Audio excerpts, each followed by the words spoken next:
الحمدللہ رب العالمین والصلاة والسلام علی رسولہ الامین اما بعد فاعوذ باللہ من الشیطان الرجیم بسم اللہ الرحمن الرحیم وما ارسلناک الا رحمۃ للعالمین۔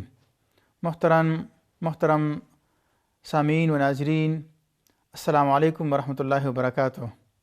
امام قیام الدین پروگرام رحمۃ العالمین کے ساتھ آپ کی خدمت میں حاضر ہے۔ محمد مصطفیٰ صلی اللہ علیہ وسلم اللہ تعالیٰ کے آخری پیغمبر ہے۔ اللہ سبحانہ وتعالیٰ نے آپ کی طرف اپنی آخری کتاب قرآن پاک نازل فرمائی۔ محمد مصطفیٰ صلی اللہ علیہ وسلم کی زندگی، ان کی پیدائش سے پہلے عرب کے حالات، ان کی بچپن، ان کی جوانی اور ان کی نبوت، مکی اور مدنی زندگی، انشاءاللہ اس پروگرام کے اندر ہم اس کا احاطہ کرنے کی کوشش کریں گے۔ رسول اللہ صلی اللہ علیہ وسلم کی زندگی کو سمجھنے کے لیے ضروری ہے کہ ہم سب سے پہلے عرب اقوام کا ذکر کریں کہ کن حالات کے اندر وہ معاشرہ وجود میں آیا۔ سب سے پہلے اگر ہم دیکھیں تو عربوں کی تاریخ، وہ عرب اقوام مین جو تین ان کی بڑے شاخیں ہیں، عرب باعدہ، عرب مستعربہ اور عرب عاربہ۔ جو عرب باعدہ ہے یہ عاد، سمود، عمالقہ اور اس طریقے سے دوسری قبائل جو بالکل ابھی ناپید ہو چکی ہیں۔ عرب مستعربہ جو عدنانی عرب ہے اور جو حضرت اسماعیل علیہ السلام، حضرت ابراہیم علیہ السلام، اسماعیل علیہ السلام، ان کی جو شاخ ہے وہ عرب مستعربہ کہلاتی ہے۔ اسی طرح عرب عاربہ، ان کی جو دو مین شاخیں ہیں، حمیر اور کہلان، پھر کہلان سے ہمدان، انمار، طوئی، کندہ، لخم، جذام، ازد، اوس، خزرج اور اس طریقے سے یہ قبائل یہ وجود میں آئی ہیں۔ عرب مستعربہ کی اگر ہم تذکرہ کریں تو کس طریقے سے اور کن حالات میں حضرت ابراہیم علیہ السلام کا حجاز کے اندر ان کی آمد ہوئی، اگر ہم تاریخ کا مطالعہ کریں تو آج سے تقریباً 4,500 برس پہلے عراق کے شہر اور کے مقام پر اللہ سبحانہ وتعالیٰ نے ایک جلیل القدر پیغمبر سیدنا ابراہیم علیہ السلام کو پیدا فرمایا، اور انہوں نے وہیں سے جب اللہ سبحانہ وتعالیٰ نے ان کو شعور عطا فرمایا اور ان کو وہ سن بلوغ کو پہنچے اور اللہ سبحانہ وتعالیٰ نے ان کو نبوت عطا فرمائی، تو انہوں نے اپنے باپ کو اور پھر اپنے قوم کو اور اس وقت کے جو حکمران تھے ان کو توحید کی دعوت دی، اور جب انہوں نے انکار کر دیا تو اس کی پاداش میں انہوں نے ان کو آگ میں پھینکا، اور اللہ سبحانہ وتعالیٰ نے قرآن پاک میں اس کا ذکر ہم کو ملتا ہے کہ اللہ سبحانہ وتعالیٰ نے خطاب فرمایا کہ قلنا یا نار کونی بردا و سلاما علی ابراہیم، اے آگ ابراہیم علیہ السلام کے اوپر سلامتی والا بن جا، اور وہاں سے نکل کر ابراہیم علیہ السلام حران اور پھر فلسطین جا کر وہ وہاں رہے، اور فلسطین کو انہوں نے اپنی تبلیغ کا اور اپنی دعوت اور رسالت کی پیغامات کو پہنچانے کا ایک مرکز وہ اس کو بنا دیا۔ وہیں سے فلسطین سے ابراہیم علیہ السلام مصر میں آئے، اور مصر میں فرعون نے اپنی بیٹی وہ ان کی بیوی حضرت سارہ کو وہ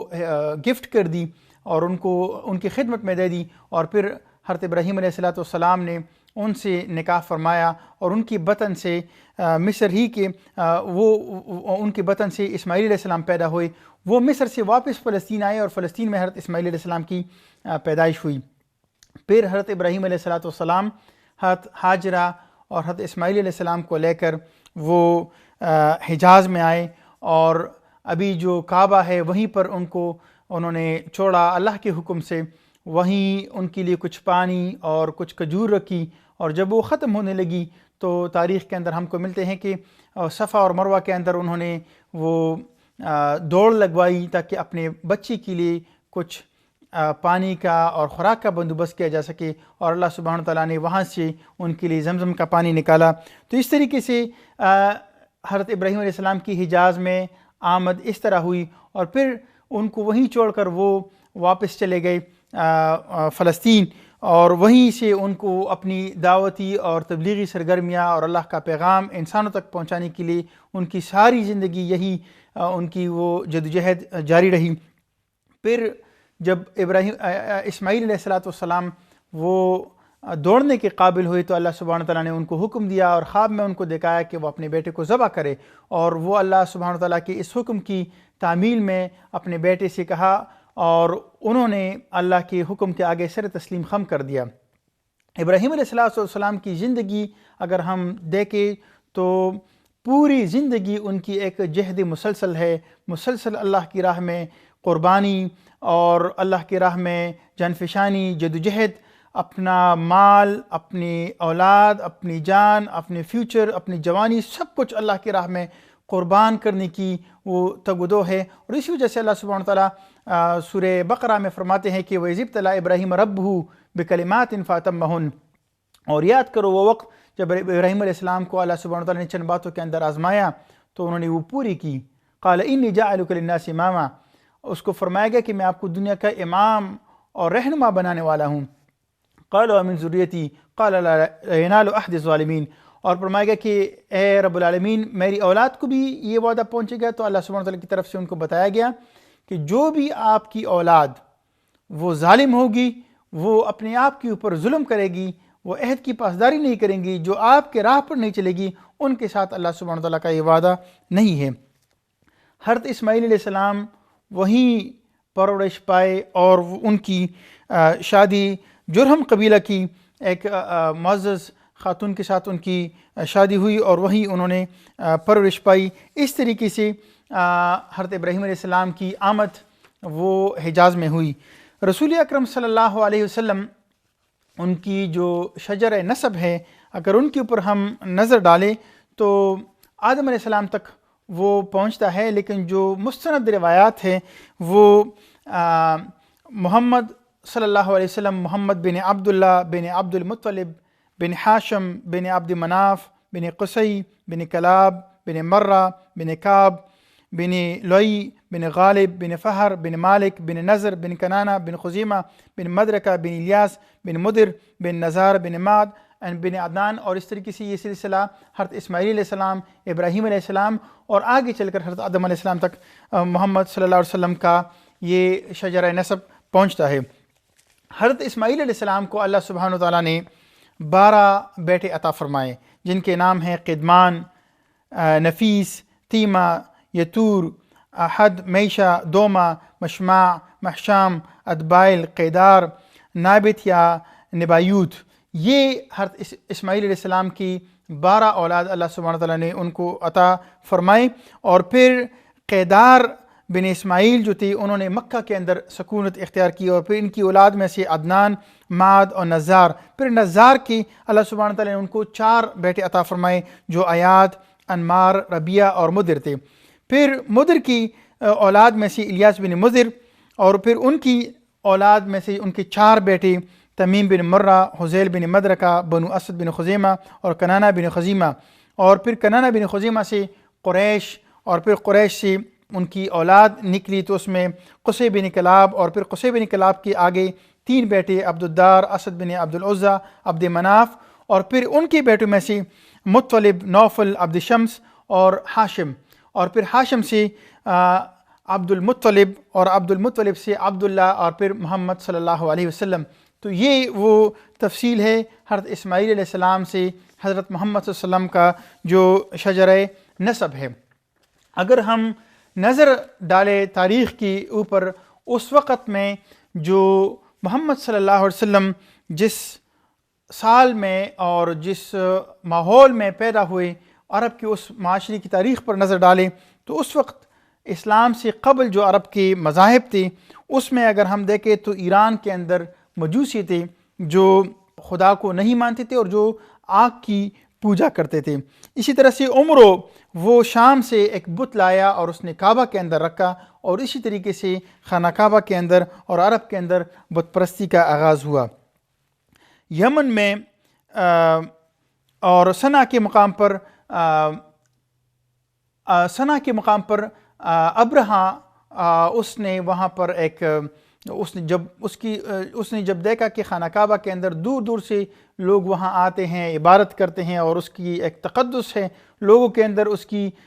طرف کہ یہ اللہ سبحانہ تعالیٰ کا ایک گھر ہے، اور ابراہیم علیہ السلام کی تعلیمات وہ اس کی زیر اثر لوگ وہاں آ کر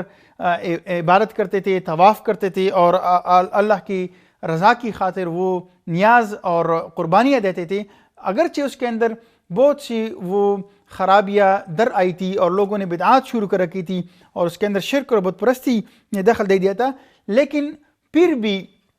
اللہ سبحانہ تعالیٰ کی گھر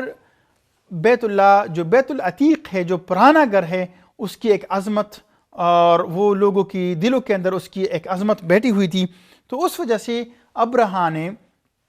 ایک صنعاء کے اندر ایک عبادت خانہ بنایا اور لوگوں کو اس کی طرف دعوت دی، گویا کہ وہ ایک متبادل پیش کرنا چاہ رہا تھا. اور پھر ایک آدمی آیا اور اس نے وہاں پاخانہ اس کے اوپر تھوپ دیا، اور وہ غصے اور جلال میں آ کر اس نے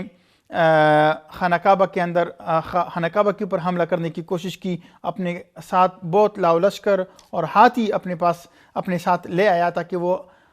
خانہ کعبہ کے اوپر حملہ آور ہو اور اس کو نیست و نابود کر دے. اللہ سبحانہ تعالیٰ نے پرندے ابابیل بھیجی اور ان کے جو لشکر تھے اور جو ان کے ہاتھی تھے ان کو بالکل نیست و نابود کر دیا، اور جیسے قرآن فرماتا ہے کہ گویا کہ وہ کھائے ہوئے بس کی طرح تھے. اسی طرح سے نجران کے اندر عیسائی تھے، اور ذونواس نے نجران پر حملہ بول دیا اور عیسائیوں کو اس نے مجبور کر دیا تھا کہ وہ یہودیت قبول کرے. یہودیوں کی مدینہ منورہ کے اندر آمد کس طرح ہوئی؟ جب فلسطین کے اوپر بخت نصر نے حملہ کر دیا اور ٹائٹس کا حملہ ہوا، تو اس طریقے سے یہود وہ وہاں سے نکل آئے فلسطین سے، اور وہ مدینہ کے اندر، حجاز کے اندر آباد ہو گئے. اور یہودیوں کی جو 3 مشہور قبیلے تھے، بنو قینقاع، بنو قریظہ، بنو نذیر، یہ مدینہ کے آس پاس اور خیبر میں یہ قبائل وہاں پر آباد ہو گئے. تو یہ وہ عرب کے اس ریجن کے اندر، اس علاقے کے اندر یہ اقوام تھی کہ جو اس وقت آباد تھی، اور یہودی اور عیسائی، مجوسی، یہ اور بت پرستی، یہ عرب کے اس معاشرے کے اندر یہ اس وقت کی وہ صورتحال تھی کہ جو گرد و پیش کے اندر اور عام الفیل کے سال کے اندر تقریباً 55 دن بعد عام الفیل جو ابرہا کی حملہ کا خانہ کعبہ کے اوپر جو حملہ ہوا تھا، اس کی تقریباً 55 دن بعد محمد مصطفیٰ صلی اللہ علیہ وسلم کی پیدائش ہوئی. اللہ سبحانہ تعالیٰ نے اس دنیا کے اندر اپنا آخری پیغمبر، جس کو اللہ سبحانہ تعالیٰ نے اپنی آخری کتاب ان کے اوپر نازل کرنی تھی، ان کی پیدائش ہوئی. اور اس واقعے سے جو عام الفیل کا واقعہ ہے، جو ابرہا کا حملہ اور پھر اس کی پسپائی اور اس کی قدرت کے ہاتھوں، اللہ سبحانہ تعالیٰ کی زبردست لشکر کے ہاتھوں ان کی جو عبرتناک ہلاکت تھی، اس کی گرد و پیش کے اوپر اس کی دوررس اثرات مرتب ہوئے. اور انہی حالات کے اندر رسول اللہ صلی اللہ علیہ وسلم نے تقریباً 20 اپریل 9 ربیع اول 571 عیسوی کے اندر رسول اللہ صلی اللہ علیہ وسلم کی پیدائش ہوئی. اور حضرت آمنہ بی بی جو رسول اکرم صلی اللہ علیہ وسلم کی والدہ محترمہ ہیں، وہ فرماتی ہیں کہ جس دن محمد صلی اللہ علیہ وسلم کی پیدائش ہوئی تو انہوں نے دیکھا کہ ایک نور ان کی بطن سے نکلا، اور وہ جو شام اور جو دوسرے علاقے تھے، جو اس وقت کی جو ریاستی تھی، اس کے اوپر وہ جا کے پڑ گیا. اور انہوں نے بہت سی جو تبدیلیاں تھی اور برکتی تھی وہ انہوں نے دیکھی. جب ان کی محمد صلی اللہ علیہ وسلم کی جب پیدائش ہوئی، ان کو حضرت عبد المطلب کو جب ان کی خبر دی گئی تو وہ بہت خوش ہوئے، اور وہ خانہ کعبہ کے اندر آئے اور انہوں نے اعلان کر دیا، اور 7ویں دن محمد صلی اللہ علیہ وسلم کی انہوں نے ختنہ کیا اور عقیقہ دیا اور خیرات کی اور خوشیاں منائی. تو یہ وہ واقعات تھے کہ جس کے اندر رسول اکرم صلی اللہ علیہ وسلم پیدا ہوئے، اور ان کی وفات سے تقریباً 2 ماہ پہلے ان کے والد محترم عبداللہ وہ شام کی طرف گئے تھے تجارتی سفر کے اوپر، اور واپسی پر مدینہ منورہ کے قریب وہ بیمار ہو گئے اور وہی ان کی وفات ہو گئی۔ اور ان کی وفات اور جدائی پر حضرت آمنہ بی بی نے بہت اداسی کے اور اشعار پڑھے، اور ان کی نرم دلی، ان کی خوش مزاجی اور ان کی اعلیٰ ظرفی اور ان کی غریبوں اور کمزوروں کی مدد کی انہوں نے بہت تعریف فرمائی۔ تو رسول اکرم صلی اللہ علیہ وسلم کی پیدائش کو اگر ہم دیکھیں تو اللہ کے آخری پیغمبر وہ یتیم پیدا ہوئے، اور ان کی کفالت کی ذمہ داری ان کے دادا عبد المطلب نے وہ اٹھائی، اور خوب طریقے سے انہوں نے اپنی یہ ذمہ داری انہوں نے نبھائی۔ رسول اکرم صلی اللہ علیہ وسلم کے سورہ قرآن کے آخری پارے کے اندر اللہ سبحانہ وتعالیٰ نے ان کو فرمایا کہ الم یجدک یتیما فآویٰ، کیا ہم نے آپ کو یتیم نہیں پایا تو ہم نے آپ کو جگہ دی۔ اللہ سبحانہ وتعالیٰ کی بے شمار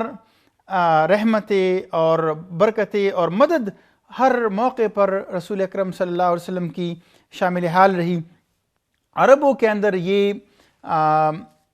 معمول تھا ان کا کہ عرب اور خصوصاً مکہ معظمہ کے جو لوگ تھے وہ شہری آبادی تھی، اور وہ جب ان کے ہاں بچوں کی ولادت اور پیدائش ہوتی تو ان کی چاہت یہ ہوتی تھی کہ وہ ان کو دیہاتوں کے اندر بھیجے، تاکہ وہاں بدوی ماحول کے اندر،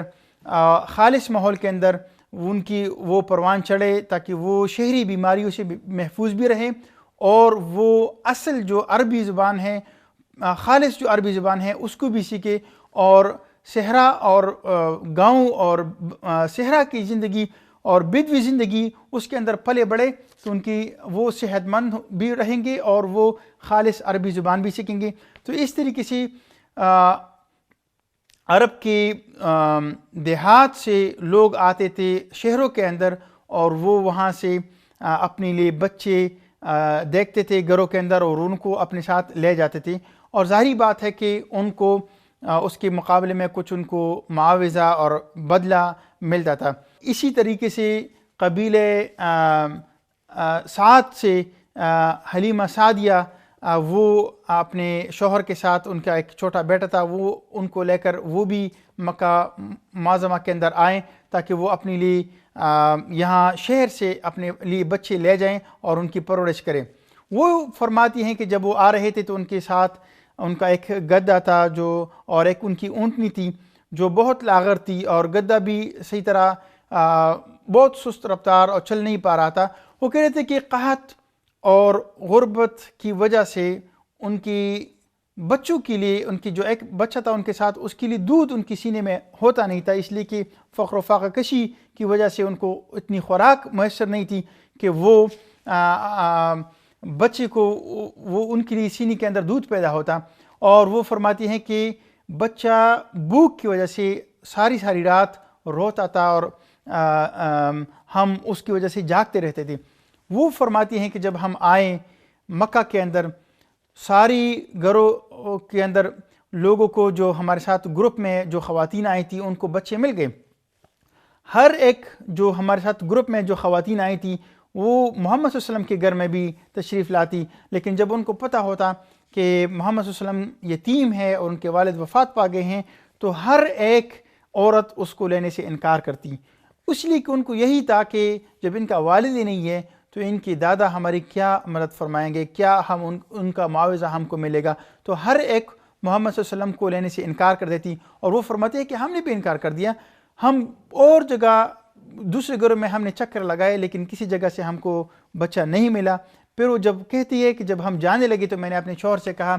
کہ ہم دوسری عورتیں تو بچے لے جائے اور میں نہ لے جاؤں، مجھے یہ اچھا نہیں لگتا، میں اس یتیم بچے ہی کو اٹھا لیتی ہوں۔ اور وہ فرماتی ہیں کہ میرے شوہر نے بھی مجھے یہی کہا کہ جاؤ اسی کو اٹھاؤ، ممکن ہے کہ اللہ سبحانہ وتعالیٰ اسی کے اندر ہمارے لیے برکت عطا فرمائے۔ اور وہ فرماتی ہیں کہ میں چلی اور میں نے محمد صلی اللہ علیہ وسلم کو اٹھا لیا، اور جب وہ فرماتی ہیں کہ جیسی میں نے ان کو اٹھا لیا، اپنے گود میں لیا، تو فرماتی ہے کہ میں نے ان کو سینہ اور دودھ دینا شروع کر دیا، اور وہ دودھ پینے لگا یہاں تک کہ وہ سیر ہو گیا۔ پھر وہ کہتی ہے کہ میں اپنے بیٹے کو دودھ پلانے لگی تو میرا بیٹا بھی خوب اس نے دودھ پی گیا اور دونوں بچے آرام سے سو گئے۔ اور فرماتی ہیں کہ پہلے اس طرح کبھی نہیں ہوا کہ میرے بیٹے کے لیے میری سینے کے اندر کافی دودھ ہو کہ وہ اس سے سیر ہو سکے۔ وہ فرماتی ہے کہ جو رات ہم نے گزاری بہت سکون اور اطمینان کے ساتھ ہم سو گئے، اور اگلے دن جب ہم نکلے تو فرماتی ہیں کہ میرا جو گدا تھا جو بہت سست تھا، جب ہم آ رہے تھے تو ہمارا گدا بہت سست تھا اور سب ہم قافلے سے پیچھے رہ گئے تھے، اور جب ہم واپس جانے لگے تو ہمارا گدا بہت تیزی کے ساتھ جا رہا ہے، یہاں تک کہ تمام قافلے والوں کو پیچھے چھوڑ دیا۔ اور دوسری عورتیں ہم کو کہنے لگی کہ حلیمہ کیا کر دیا ہے آپ نے، کیا ہو گیا ہے کہ آپ کا گدا، یہ تو وہی گدا ہے جو آپ جب ہم آ رہے تھے تو آپ کا گدا پیچھے رہ رہا تھا اور ابھی یہ سب سے آگے جا رہا ہے، کچھ تو ہے۔ اور وہ فرماتے ہیں کہ جب ہم گھر پہنچے تو ہماری ایک بکری تھی جو قحط سالی کی وجہ سے اس کو لیے گھاس نہیں ہوتی تھی اور وہ دودھ دینے کے قابل نہیں تھی۔ جب محمد صلی اللہ علیہ وسلم تشریف لائے ہمارے گھر میں تو اس کے جو تن تھے وہ بھر گئے تھے، یہاں تک کہ ہم سیراب ہو جاتے اور بھی ہمارے پاس دودھ اور رہتا، یہاں تک کہ ہماری جو قحط سالی اور جو ہماری بھوک اور افلاس کے دن تھے وہ اللہ سبحانہ وتعالیٰ نے ختم کر دیے۔ ہمارے جانور چرنے کے لیے باہر نکلتے اور وہ جب آتے تو مکمل ان کے پیٹ بھرے ہوئے ہوتے تھے، تو اللہ سبحانہ وتعالیٰ نے محمد صلی اللہ علیہ وسلم کے ذریعے سے ان کو یہ برکتیں اور یہ